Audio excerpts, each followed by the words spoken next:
Oi, gente, estamos aqui para mais um Omila Convida, hoje com uma convidada muito especial, que é a Zoe. Ela é especialista em comunicação autêntica. Eu sigo a Zoe faz algum tempo já e desde o ano passado que eu tento que ela me atenda, assim, sabe, meio como conselheira. Esse ano, graças a Deus, eu acabei conseguindo. E hoje eu tenho o privilégio de conversar com ela, né, 1 hora por semana e ter aí essas doses, essas pílulas que ela me dá de ensinamento. E quis chamar ela porque, além da Zoe ser um poço de amor, de carinho, você vai ver na hora que ela começar a falar, a gente tem uma história parecida de vida. As duas são mães solo. E a gente teve essa conexão logo de cara, assim, e mãe solo é um assunto que eu gostaria de falar faz tempo já. Na verdade, essa é a primeira vez que eu vou falar sobre isso. E ninguém melhor do que um especialista, porque a especialista, nesse caso, é quem vive esse papel de mãe solo na prática e no dia a dia e na pele. Então, com vocês, Zoe. Obrigada pelo convite, estou muito feliz de estar aqui. Obrigada, Zoe. Obrigada por ter topado de coração. Você é muito especial. Já aprendia muito com você virtualmente, né? E agora a gente vai fazer isso aqui para todo mundo. E espero que a gente consiga ajudar muita gente, né? Com um pouquinho do que a gente vai falar. Quando eu estava estudando para fazer essa pauta, uma coisa que me chamou muito a atenção é o número de mães solos que existem, e aí eu foquei só no Brasil, tá? Que é o mais importante pra gente. São 11 milhões de mães solo hoje, tá? Sendo que 57% delas estão abaixo da linha da pobreza.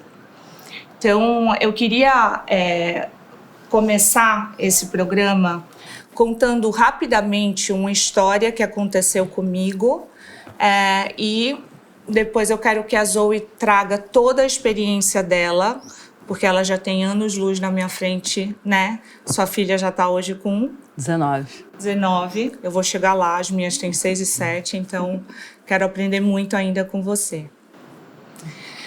Gente, vamos lá. Eu me separei grávida da minha segunda filha, quando a minha primeira filha tinha 5 meses e meio para 6, tá? Na verdade, a decisão de me separar foi até a decisão mais fácil, porque para mim aquilo já estava muito resolvido na minha cabeça. Então eu penso até que a minha primeira gestação foi muito mais conturbada e difícil do que a segunda, que eu acabei gerando, né, a Amora, que é minha segunda filha, praticamente sozinha, assim, né? E eu tenho uma sorte muito grande, que eu agradeço todos os dias por isso, que é uma rede de apoio muito forte, assim, né? Dizem, né, Zoe, que precisa de um vilarejo para cuidar e criar uma criança. Eu tenho uma mãe que me ajuda muito, sempre me ajudou. 2 irmãs, né, presentes, um núcleo familiar também, primos, tios, que ajudam também. E, obviamente, as babás das minhas filhas, que sem elas eu não conseguiria, né, ter chegado até aqui. Só que aconteceu uma coisa que foi um divisor de águas, assim. Até eu acho que para eu tirar aquele escudo de falar eu sou forte, eu sou Joana d'Arc, eu sou mãe solteira, tá tudo certo, que foi quando a Amora estava com 8 meses e a Olímpia com 1 ano e 8 meses. A Amora não andava, a Olímpia mal andava. A gente fez uma viagem internacional e eu levei a minha babá, e quando, enfim, chegou na Polícia Federal de lá, na imigração, ela não foi permitida de entrar. E eu falei, tudo bem, não tem problema, vamos todo mundo sair daqui e voltar para o Brasil. E daí, por um grande azar meu, estava acontecendo um torneio de tênis naquela época, nesse lugar onde eu estava. E a gente foi até o balcão da companhia aérea, né, sempre com toda a polícia imigratória lá em volta. Por favor, precisamos de lugares para essas senhoras, né, eu e a babá e as minhas 2 filhas voltarem. E simplesmente não tinha um lugar nesse voo, tá? E ele falou, eu sinto muito, você tá permitida de entrar aqui e você não tem outra opção porque eu não posso te deixar no aeroporto. E eu tentei, eu supliquei, eu lembro que eu tentava explicar a situação, mas não tem jeito, tá, gente? Então, a minha babá voltou para o Brasil e eu desci no aeroporto depois de 3 horas, porque entre isso acontecer, todos os passageiros do meu voo já tinham descido. E brasileiro é um povo muito acolhedor, né? Esse voo saía do Brasil, eu acho que se tivesse mais gente lá, teriam me ajudado. Mas o fato é que quando eu fui para a esteira pegar as malas, e era uma mala para cada uma de passar 1 mês, então você imagina, cachorro, papagaio, periquito, carrinho de bebê, mamadeira, eram malas, tá? E depois de 3 horas a gente foi liberado, então eu tive que descer com elas, né? Tipo, todas as malas rodando na esteira. E eu olhei ali para mim, eu quase que saí do meu corpo. Eu me vi naquela situação e ali, pela primeira vez, eu falei, caramba, eu tô sozinha. Porque... E eu dei graças a Deus também, eu me lembro disso, porque eu sempre sou uma pessoa que tenta olhar a situação pelo lado positivo, mas que eu estava dominada por uma raiva que eu não sei explicar. Possivelmente eu não senti uma outra raiva dessa na minha vida, mas eu lembro que eu olhei e falei, só não é pior porque não são 3. E aí eu agradeci por conseguir botar 1 em cada braço, e aí eu fui tangendo as malas, me empurrava um pouquinho, andava mais. Foi literalmente isso, gente, eu não tô brincando, durante meia hora. Na hora que eu entrei no carro com essas crianças, eu chorava do caminho do aeroporto até a casa que eu ia ficar. Chorava. A Olímpia, ela era muito nova, mas eu acho que foi a primeira vez que ela olhou para mim assim e me perguntava, mamãe, tá tudo bem? E ela fazia, mamãe, eu te amo, e abraçava, e aí com a carinha de vai ficar tudo bem, e eu me vi completamente indefesa ali naquela situação. Eu olhei aqueles 2 seres em volta de mim e eu falei assim, gente, será que eu vou dar conta de tudo isso? Será que eu vou conseguir criar essas 2 meninas? E eu lembro que eu fiquei processando essa raiva durante meses e meses dentro de mim. E recentemente, né, eu já transmutei ela há alguns anos, assim, já superei. E numa sessão, a Zoe me falou assim, a raiva é material de criação. Não foi isso que você me disse? É material para você criar.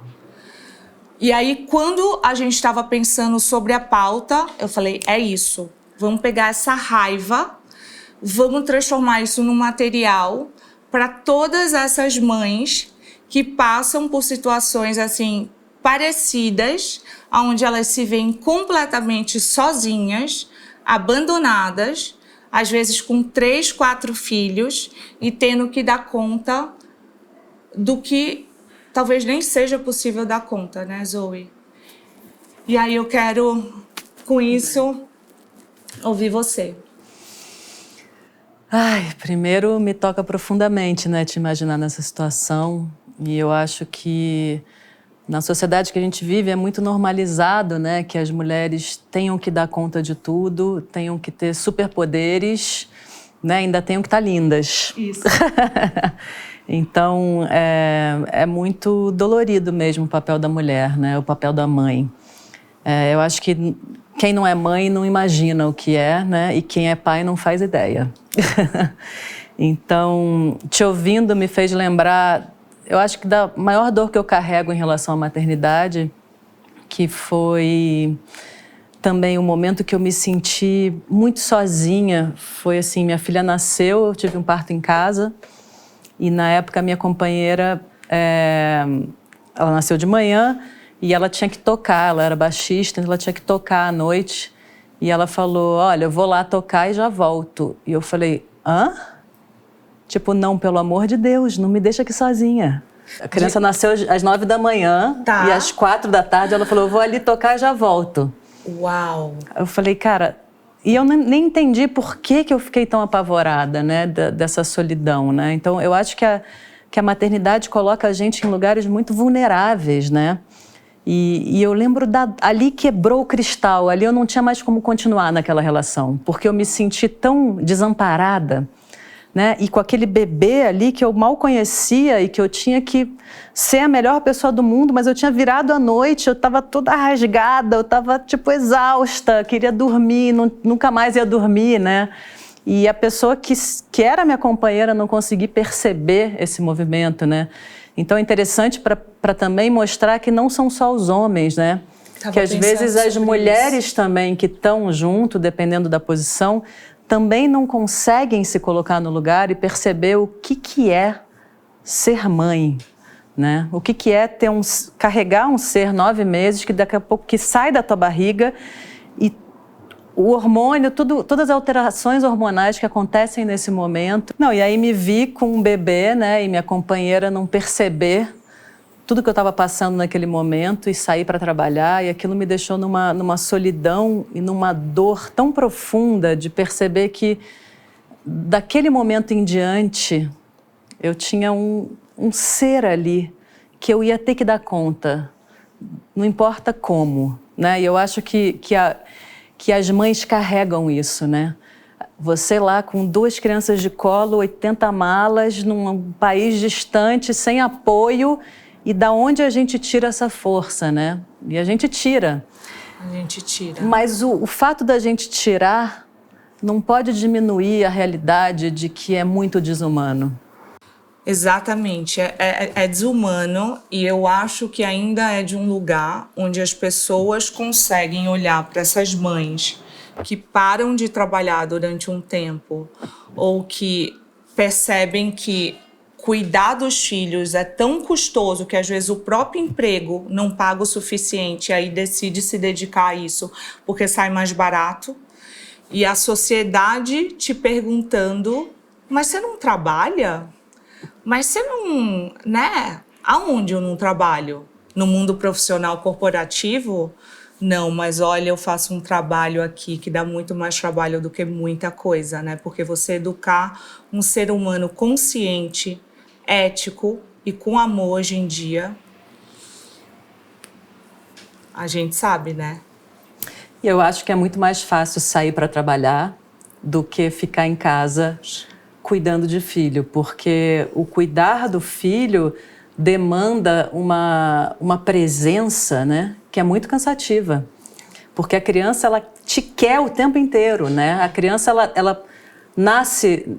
o Gabor Maté sempre fala isso, né? Que toda criança é narcisista, né? Eu amo isso. Então, a criança, é tudo sobre ela o tempo inteiro. E tem uma hora que você fala, cara, que saco, me deixa em paz um pouco, né? Então, você ter essa disponibilidade de ficar em casa cuidando de uma criança é um dos trabalhos mais invisibilizados que existem e menos reconhecidos, né? E eu acho que é um dos trabalhos mais trabalhosos que existem, né?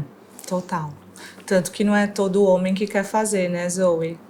Acaba sobrando. Bom, no Brasil, eu acho que eu tô para conhecer algum que queira, assim, são muito poucos, né? Zoe, você que já tem uma filha, uma mulher agora, né, que já vai entrar para a faculdade e tudo, qual que você considera que foi o maior desafio de maternar? Nossa, o maior são muitos, né? Eu acho que a gente conseguir achar o equilíbrio entre a nossa vida profissional, a nossa vida de mulher e a maternidade, né? Como é que a gente vai aprendendo a equilibrar isso, porque senão a gente também fica infeliz, né? Eu acho que ser uma boa mãe também é ser uma mulher feliz, né? Não adianta a gente só ser mãe e tá ali, né, deprimida de não se realizar em outras áreas, né? Então, eu acho que o maior desafio é esse, ter sempre tentado achar um equilíbrio entre essas múltiplas pessoas que me habitam, né? Exato. A gente tem falado muito sobre isso, né?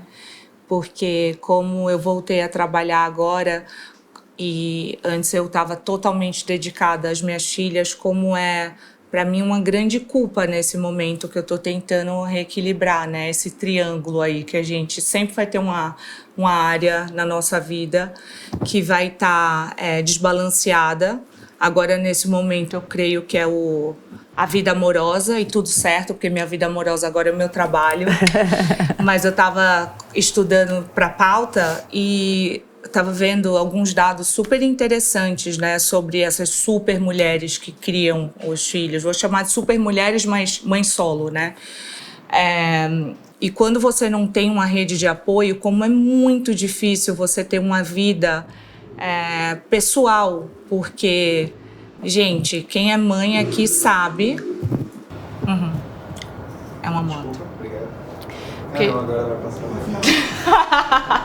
Eles estão se revezando. Porque quem é mãe solo sabe disso melhor do que ninguém, que diversas vezes você vai ter que desmarcar compromissos, às vezes, né, terapia, eu tenho que remarcar. Anteontem eu precisei remarcar com a Zoe porque eu fui levar minha filha no pediatra, ou porque a criança acorda no meio da noite precisando ir no hospital, ou porque simplesmente qualquer coisa não está num dia bom. E a gente acaba tendo que lidar com várias coisas por estar sozinha, porque se você não fizer isso, ela é uma criança, ela tá ali indefesa, ninguém vai fazer isso por ela. E é muito difícil você encontrar um homem que, ou uma mulher, né, que seja o seu companheiro ou sua companheira, que entendam que aqueles filhos que não são seus, né, que você não tem necessariamente aquele amor por eles, demandam aquilo, né? Então, isso é uma grande questão também. Era isso que apontava o estudo, que essas mães solos, em geral, não têm muito uma vida social, assim, sabe? Em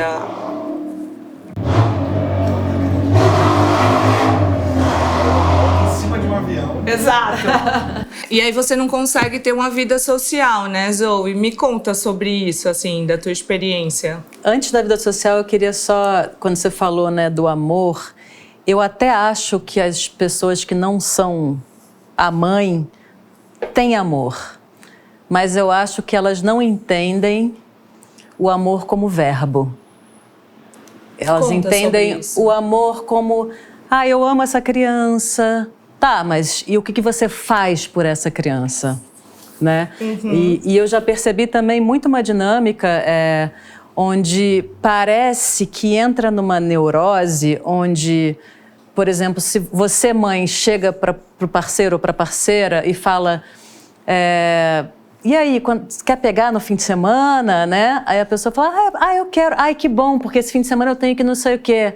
Aí eu vivi isso, por exemplo, e aí minha ex-companheira falava assim, não, então eu não quero. Como se fosse me ajudar, como se me ajudar entrasse num primeiro plano e não a conexão com a criança, né? Então é uma maluquice que acontece, né? Então eu acho que a grande diferença é que a mãe prioriza a criança e todas essas outras pessoas, infelizmente, não sabem o que é priorizar uma criança, porque se soubessem, dividiriam a função com a mãe, por amor à criança, né? Então elas misturam o relacionamento da mãe, não separam as coisas, né? E eu acho que isso é um dos grandes problemas que acabam sobrando para a mãe solo, porque a mãe solo sabe priorizar, a mãe solo sabe amar enquanto verbo, a mãe solo vai fazer, vai abrir mão, vai não sair à noite com os amigos, não, né? A gente vai abrindo mão de tudo porque a gente quer o melhor para aquela criança, né? E isso vai custando, né? Vai custando a vida dentro da gente, né? Que depois, de alguma forma, a gente tem que achar caminhos para reativar. Porque o amor é tão grande que a gente vai fazendo. Só que depois a gente perde o amor por nós mesmas. E aí a gente tem que achar um caminho, porque senão viram também aquelas mães que ficam cobrando dos filhos, né? Como se o filho tivesse alguma responsabilidade de ter nascido, né? Tem muito isso também, né? Porque você não viu o que eu fiz por você? Ué, gente, você fez porque você pariu aquela criança. A criança não tem nada a ver com isso.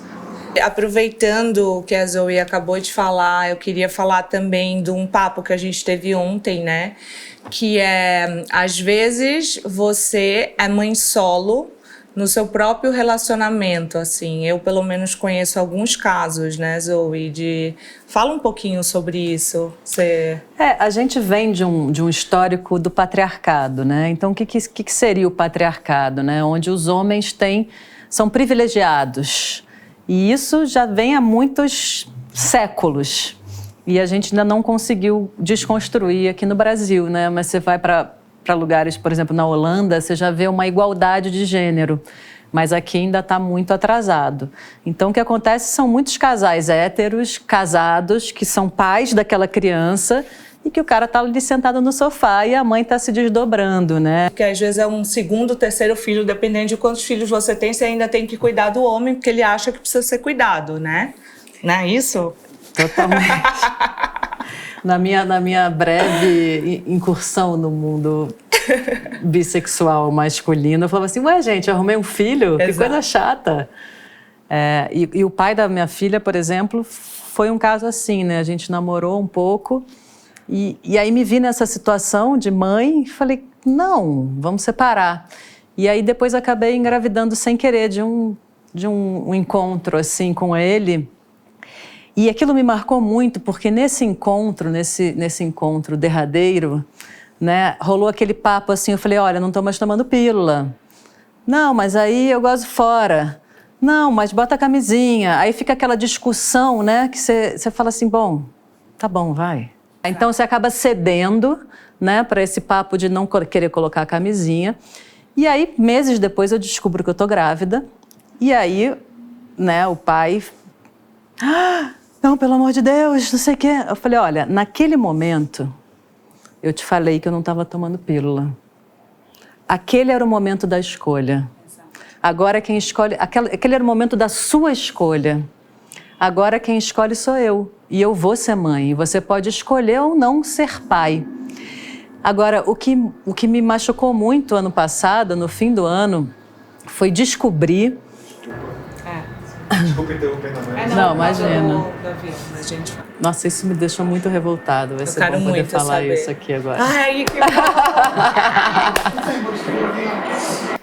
Gente, então, tivemos que mudar de lugar, porque hoje é sexta-feira em São Paulo e passava aviões a cada 2, 3 minutos e helicóptero. Então, hoje estamos aqui, no mesmo lugar, só que de volta, na mesma casa, só que de volta. E a Zoe estava contando uma história super importante. E aí eu acho que energias universais se mexeram para dar uma bugada, mas continuaremos. Tá todo mundo muito curioso para saber, porque eu tive que contar a história 5 vezes sem continuar, então vamos agora até o fim.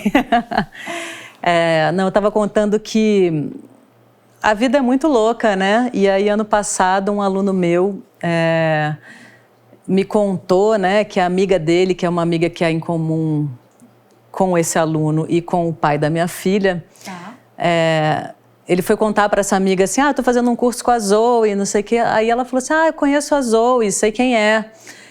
Tem um grande amigo que é pai da filha dela. E aí eles entraram num papo sobre isso, né? E aí meu aluno veio falar para mim assim, então ela me contou, né, que na verdade vocês se conheceram numa festa e você engravidou e ele não ficou sabendo. E que um tempo depois ele ficou sabendo que ele era pai. E quando eu ouvi isso, cara, olha, eu vou falar um negócio. Aí meu sangue até subiu agora, quando eu penso na sensação disso, porque é de um nível de injustiça, né, que as mães solo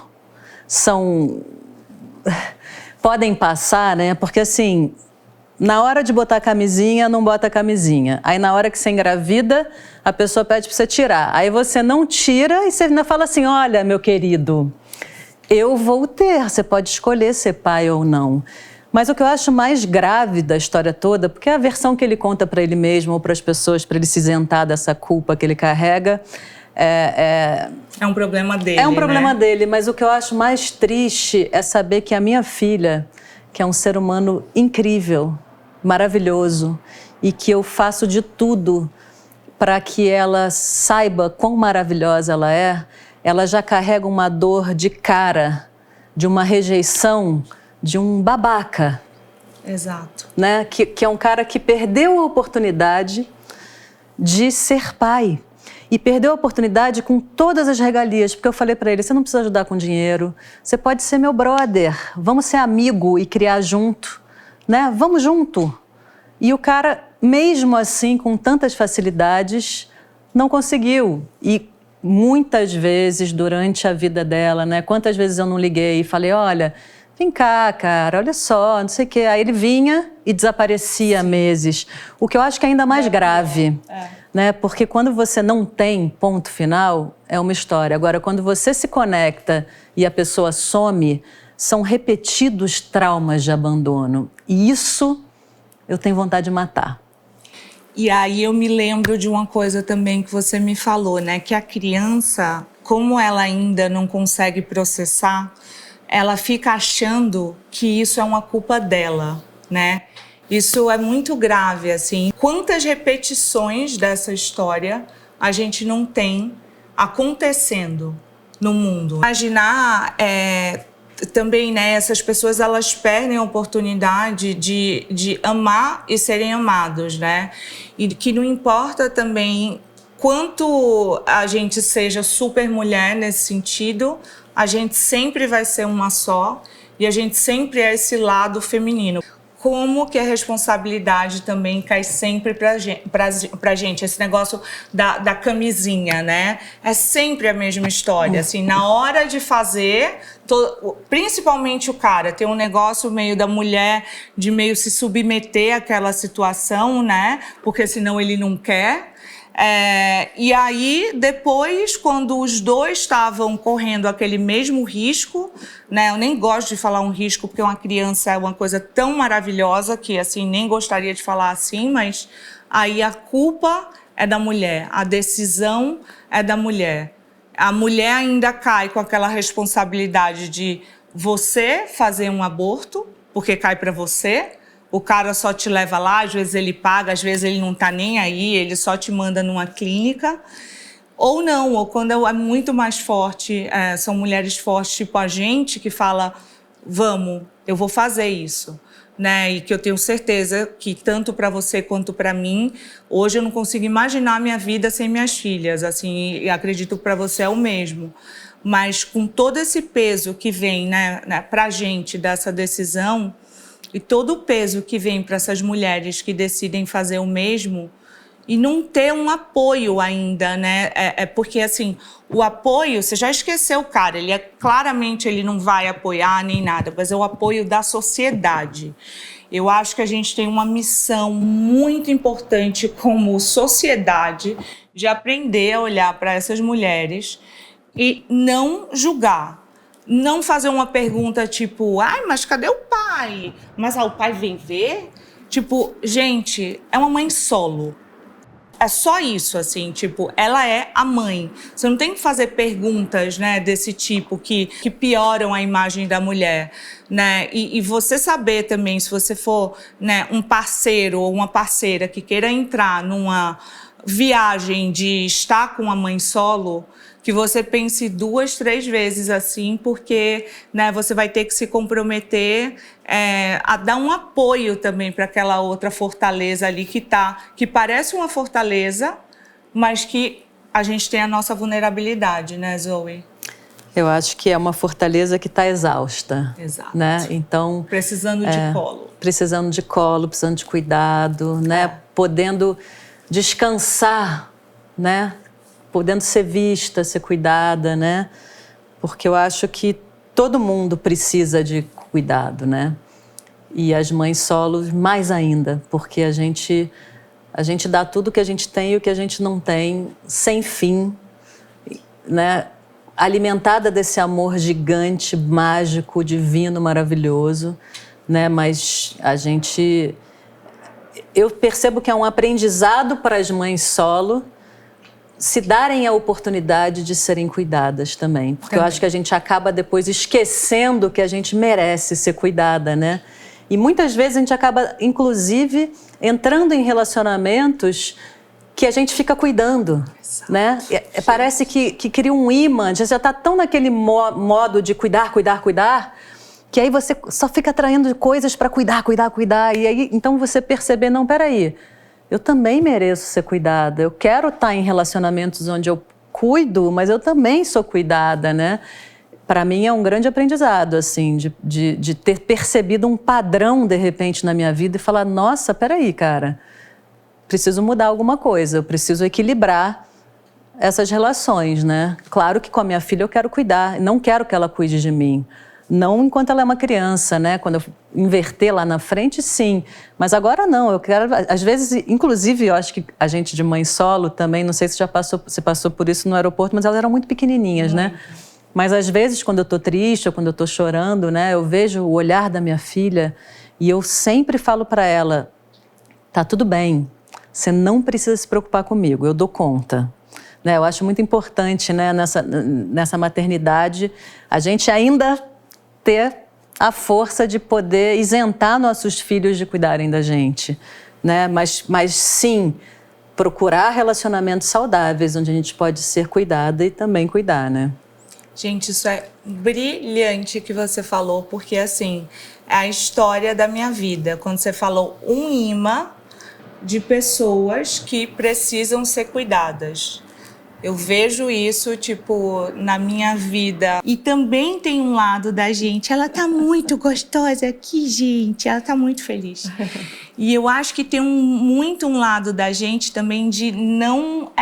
também, às vezes, se colocar nesse papel. Você tá tão o tempo inteiro dando conta das coisas e precisando, na verdade, dar conta das coisas, porque se você não der, ninguém vai dar, que você esquece de se colocar um pouquinho nessa posição, né, de ser cuidada, assim, também, né? Nossa, eu me vi muito nisso que você falou, Zoe, é impressionante.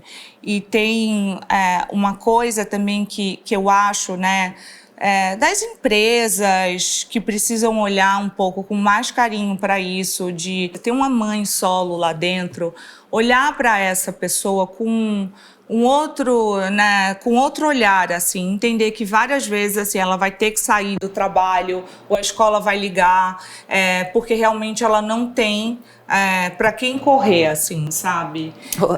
Só te interromper para falar uma coisa. Outro dia eu fiz uma reunião com uma mãe, não sei se ela era solo ou não, mas era uma mãe e era uma reunião pelo Zoom, né? E ela queria me contratar para dar uma palestra na empresa. E aí veio a criança no meio da reunião e pulou, mãe, não sei o quê. Ela falou, ai, desculpa. Aí eu falei, não, seu filho é muito bem-vindo na reunião. Pode continuar falando, não tem problema. Exato. Né? Eu acho que a gente sabe o que é uma criança que precisa e que não tem problema nenhum, tá no colo da mãe, tá ali. A criança ficou quietinha, só queria o aconchego, né?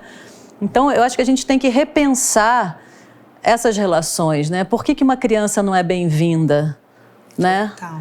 Tudo bem, claro, se a criança ficar causando, aí realmente a gente não vai conseguir trabalhar, mas muitas vezes a criança só quer o toque, só quer estar junto. E tá tudo bem, né? Exatamente. E também, às vezes, dos amigos em volta, né? De se oferecer, né? Para estar um pouco mais lá para aquela mãe. Porque, como a gente estava falando no início, a gente deu essa sorte de ter essa rede de apoio, né? Nem todo mundo tem essa sorte, esse privilégio. E pensar o quanto é puxado para essas mães emocionalmente e fisicamente, assim, né? Que não tem um dia de descanso, porque no trabalho, né? Você normalmente trabalha de segunda a sexta, algumas pessoas de segunda a sábado, mas você tem um dia de descanso. Você não tem dia de descanso da maternidade. Isso para mim foi uma dor profunda, de não ter o fim de semana, o 15 em 15 que fosse, sabe? Nunca tive isso. E isso é muito louco, né? E é ruim falar, porque, sei lá, se a minha filha escuta isso, né? Como é que ela vai se sentir? Não é nesse lugar, né? Assim, tipo, eu amo estar com ela. Mas tem horas, ainda mais quando ela era pequena, que eu queria só descansar. Exato. Não fazer nada, né? E como a criança não tem esse não fazer nada, né? Exato, e muitas vezes eles te questionam, né? Minhas filhas perguntam, mas você vai sair e vai deixar a gente num jantar, assim? Sim, porque a mamãe também é uma mulher, entendeu? Mas e a culpa, né? Total. Nossa, como é que eu ficava vive muito com culpada, isso? ficava muito culpada. É. Eu criei uma estratégia que era a minha casa, eram todos os jantares e todos os almoços e tudo. Tipo, vamos todos lá pra casa. E a minha filha até fala assim, nossa, mãe, quando eu era pequena, você dava festa todo dia, né? Eu acho que elas vão pensar isso de mim. Vai achar, tipo, aquela casa movimentada, mas é total isso. Pra elas sentirem que tem uma coisa acontecendo e que você não tá saindo. Porque, além de tudo, eu sou aquela meio neurótica, assim, que se eu saio, eu tô com um pedaço meu aqui, eu tenho que ficar checando se dormiu, se tá tudo bem, sabe? Não é uma coisa tão tranquila. Eu imagino que vai melhorando, né? Quando a gente estava conversando agora, a filha da Zoe tá indo para a faculdade que eu fiz, assim. E deve ser uma delícia, assim, mas deve dar um medo do caralho também. Quando chega nessa fase, você fala, tá bom, é legal cumprir meu papel, mas assim... E agora eu lembro minha mãe, quando eu me mudei para Londres para fazer faculdade, ela ligava assim 3, 4 vezes por dia. Não existia WhatsApp, não existia nada disso, não existia rede social. Ela não tinha como saber nem o que eu estava fazendo, nem se eu estava bem. Eu tinha que ligar para ela para dizer, mãe, tô viva, mãe, deu tudo certo, tudo.